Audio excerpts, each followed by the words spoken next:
Okay, so this is how we're going to easily create an abstract digital design for print-on-demand products. I am terrible at titles, so that's what I'm calling this. Alright, so the first thing we're going to do is open up a tab and go to Photopea.com. Okay, obviously I have it bookmarked with all my other POD stuff. And then you're going to make the canvas 8500 pixels by 8500. That is going to cover most of the things on Redbubble. I think the real size is like 97 something. Whatever. That's huge. It's really big for a Photoshop document, and it's going to be slow as it is in this video. Hence why it's 20 minutes long. So anyway, then we're going to look up a palette online. It doesn't matter, just pull it from wherever, okay? Or you can pick your own colors. I pick about 4 to 5 different colors. And then what I do is just copy that palette, paste it into the Photoshop document, and then copy those colors by using the eyedropper tool. All right, and this is what I'm doing here. So then what happens? And transform it up so you can easily click on it. And then using the eyedropper tool or whatever the equivalent is in Photopea, you're going to make a new layer and use your brush, set it to about 525 pixels, and color on that layer. Pick your next color, make a new layer in whatever order, it doesn't matter. And then paint that next color, make a new layer, pick that color, color it in, make a new layer, pick the next color. And here, I didn't like this weird blue, so I just wanted to do something like an orange neon. You can do whatever you want, it doesn't matter. Color it in. And then for the last color, I usually do that as the background color. At least one of these out of the 5 usually, one of them is going to be your background color, which is fine. So use the paint bucket and paint your background. Now, you can do whatever you want at this point. Draw squiggly lines, draw triangles, draw dots. Use all kinds of different brushes. There's a million of them out there. You can make your own brushes if you wanted to. And I pretty much just scribble everywhere. I've done bars, lines, dots, whatever. And I'm just going to fill the canvas with nonsense, basically. And you're going to see why soon enough. And then I do separate them I do color on the separate layers because it's easier to adjust that if I wanted to. If there's something I want to erase, then it's less work I kind of have to do later. I've been playing with that both ways, and this is what I found to be a little bit easier. But, when a canvas this size, the more work you're going to make the computer do, the hotter your laptop is going to get, for example, and you don't want that. And it's not good for the computers. So do what's best for the RAM that you have, and and here I'm just playing around. I was trying something different, wanted to see how these dots would show up in the next steps. And you can do whatever, it does not matter, because by the time we're done with this, it's going to be just a completely abstract piece. None of this is going to be visible in the way that we see it right now.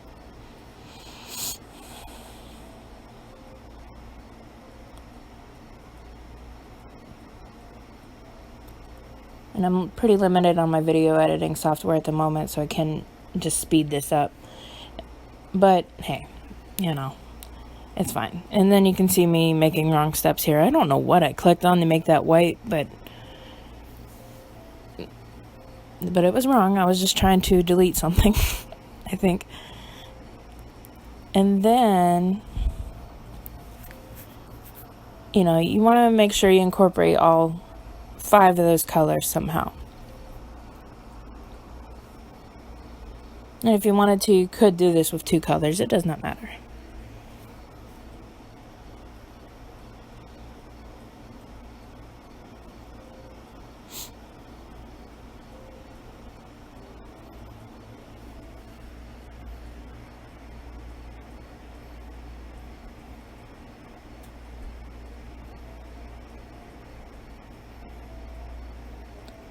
So you can see here, I decided against the orange dots, and I just decided to connect them and be all wacky with it. Now, you can see me opening the color panel and then copying that hex code. You know, it's the 6-digit code that, you know, the colors are identified by on a computer. Great. The reason we want that is because when we post it to Redbubble, we want to pick a background color. And this helps hide, you know, some seams and edges and whatnot. You know, if you want to take the time to make it seamless, you can.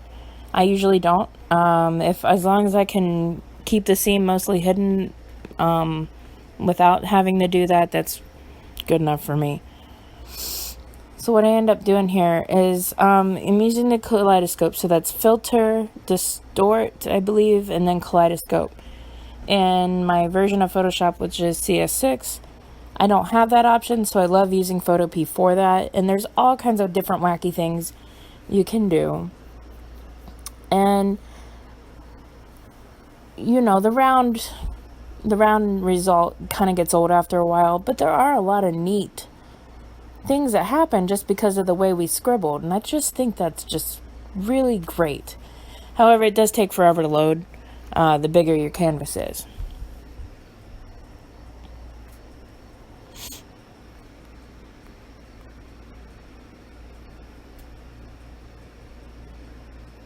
So I took my sweet time trying to decide on what I wanted to settle with. So please bear with that.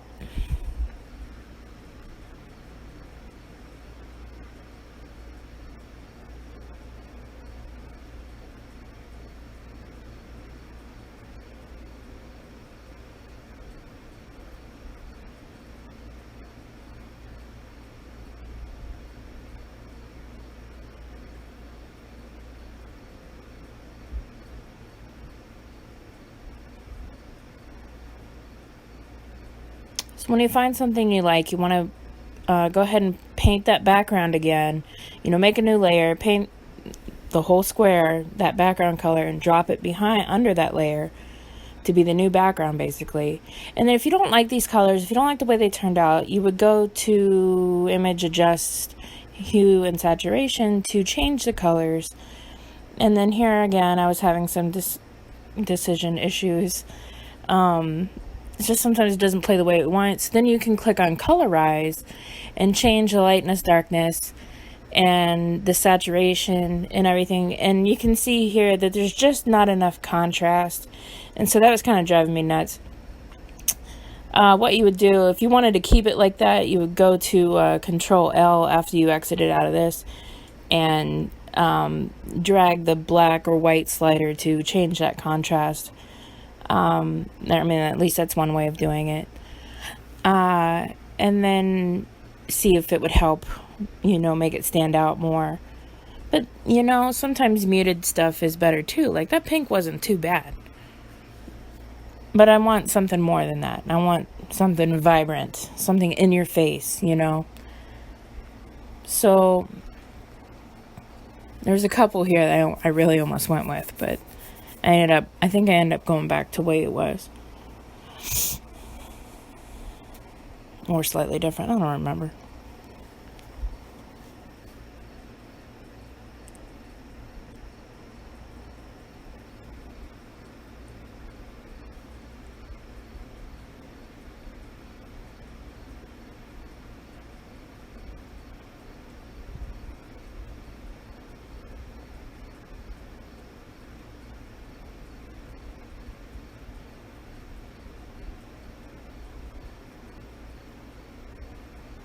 So in a new tab, you could open up your Redbubble account. If you don't have one, you really should make one.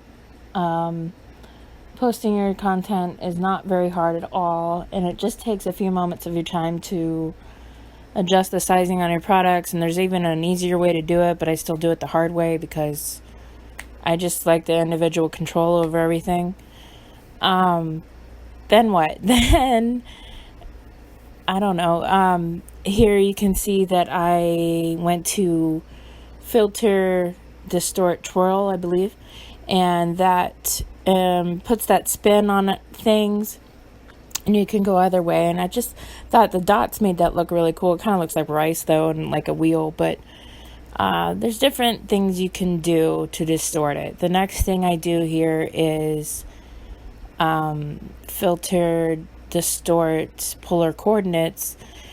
And usually I'll do this and twirl, and then I do filter, distort, wave, and change the amplitude, the number of generators, I really make it weird. And in this pattern here, if you did the polar direct or whatever, you could really make that, that's enough of a skirt right there. I mean, it's a very plain pattern, and you could make that easily seamless. This is something more wacky looking, so that was neat. But then I ended up just canceling that and going to, filter, distort, wave, and playing with the numbers here. This is the fun part. So I don't know my math. I don't know if that's pronounced sin or sin or whatever, but I didn't take geometry, or trig or anything weird like that. But knowing that stuff is helpful, Anyway, then we just go through and play around with these different wavelengths. I don't want technically really small jiggly lines it's kind of visually irritating, and this is really messed up looking. But, they make great leggings. They become actually really pretty, on clothing and stuff. So, what looks weird is, it works. So, I see stuff hanging in the store and it kind of drives me nuts, because it's like, oh man, I could make something better than that. And, now you can too. And then that's the fun part about this stuff. And it doesn't take very much time at all. I whip this up in 20 minutes. 20 minutes out of your day. And then you can post something and it stays up there forever, and, until you die or your account gets closed. And, if you make a sale on it, then that's a victory, is it not? Now, the other half of posting to print on demand is really mastering your keywords, mastering titles, descriptions, filling that out as much as you can, because that's going to rank you higher than everybody else. You want to be the first choice. You want to be on the first page. If you're not likely to make a sale. But I say post anyway, because if you don't, you're guaranteeing the failure. Okay, if you don't try it all, it's not going to happen. So if we try a little bit, we have a chance. And I kid you not, I posted this one design. I didn't even spend that much time on it. And a year later, it made a sale. And, I made, like 10% or whatever. So it was $8. But that means that person spent $80 on products that had my design on them. And that's huge to me. And I didn't even try. So, I'm grateful for that sale. I am, but, it's like the things you really try hard on, you want them to sell so bad, and, nobody cares. But then, the stuff that, it took you no effort, basically, it does really well. It's really weird. So that's why I say, just put it out there. A lot of people will advise, you should stay in your niche and stay really focused on one subject. And that's something I'm trying with my husband's store. And this video is for him first, of course. But if it helps you too, then that's great. So anyway, here on Redbubble, you want to put at least 15 tags. Now, the ones I use here are probably not good tags. They are very generic, lots of competition. You don't want that. You want to get a good mix of high competition and low competition tags, because you can't avoid it. I mean, there's green in this, there's pink in this. I should show up in that tag, but there's more important, and, the more specific you can get, the better off you are. is the way at least I understand it. I'm not an expert. That's the hardest part for me, has been writing long descriptions, good titles, and tagging correctly. And if I master that, I think I'll be a lot better off. But I need to hire somebody, I think, because I just don't want to do it. So you can see that I just threw in this description, whatever. I think if you put in 250 words at the minimum, just talk about how great it looks on certain things. I don't know. It can be frustrating, and I know, like, this looks like somebody threw up color everywhere, but you know what? If you're the kind of person that likes to use recreational drugs and you like to look at these kind of things, cool. All right. And then you can see here, like, oh, I should focus on the clock. Maybe I should change it. And then I thought, you know what? Anybody looking at that is not going to be able to tell the time. So I just decided to disable it. I usually take it off the prints and stuff. I try not to keep anything too expensive. Now, Redbubble advises, hey, you know what? Put it on every product, and if it sells, great. That's not your problem. It's our problem, and we both made money, and we're happy. It's a great tactic. Other print-on-demand experts say, no, you should really keep it focused. I've heard it both ways. So just do what feels right. And in my opinion, I don't think somebody's going to spend $80 on my weird artwork like this. If they do, that's awesome. But, when it's a wood print, for example, I don't think anybody's going to buy that. I've been proven wrong before. But, so I kind of just focused around here. And then I believe while I was working on this, somebody started talking to me. And so that's why this drug out by so many minutes, but that's okay. And I wasn't able to clip this the way I wanted to and all that. So, we just have to wait. But, usually if the bath mat fits, I do that. I don't like the way that it looks on the canvas bag, so I usually turn that off. The water bottle's okay. The white background drives me crazy. Printful just added a new tumbler product it's like all the way to the top of the water bottle where your design goes, and I think that's great. However, it's so expensive, and people really have to commit. I think the only way I could make a profit off it was pricing it at around $35 or more. And so here, I don't know why I didn't focus more on the leggings here, but I just really liked how that turned out. Now, for the duffel bags, sometimes you're going to see a seam and you can drag it up to the middle of the screen where the dotted line is. And then usually I do a repeated pattern here. If you see a seam, you can repeat the pattern in a certain way or try to make it seamless. You go back into Photopea and edit that. And there's tutorials out there. And so once you do that, throw it in a category of some sort. You don't have to, but you should. And no, there's no nudity or weirdness. And then hit accept and you go through to the next screen, let it upload.